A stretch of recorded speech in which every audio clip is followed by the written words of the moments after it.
can now take advantage of new smart data workflows when working with files from Autodesk Inventor.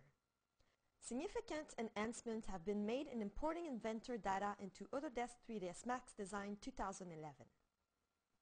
You can now import Inventor parts or assembly models directly into Max. Let's have a look at this by bringing the block model I just showed you in Inventor. You can see here that I have access to all the IPT files as well as the .im. We'll bring the complete assembly for this example. Once I choose my file, the Inventor import window will open, giving me different settings to choose from. First, I can choose to either import the Inventor file as body objects and keep the mathematical curve information, or transform my object into meshes. There's assembly options such as create layer per objects, which will help the organization of my project in 3ds Max Design. Then material options, as well as import meshes resolution if I do choose to import into meshes.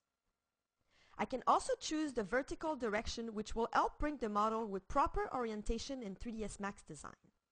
Let's change this option to the Y-axis to match my Inventor project and click OK. Here I have received a complete assembly. While in wireframe mode, I can clearly see the body objects keeping the curve data information from Inventor in its native form. By opening my material editor, I can start loading few of these scene materials.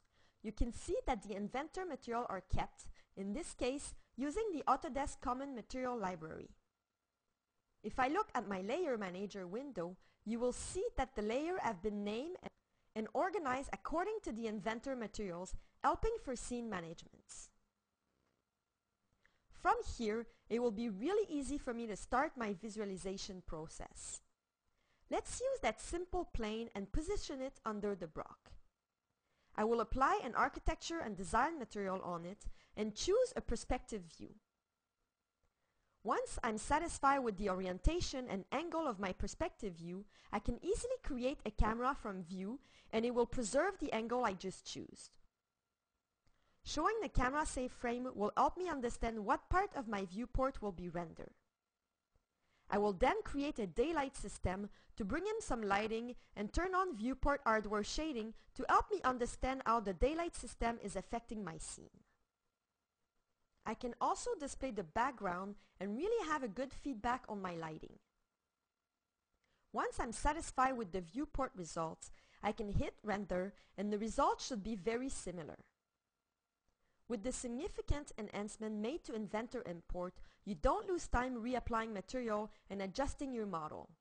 It is easy to take this model to the next level by adding environment, testing material and camera angle, and really create a fast imagery that will help you visualize your design.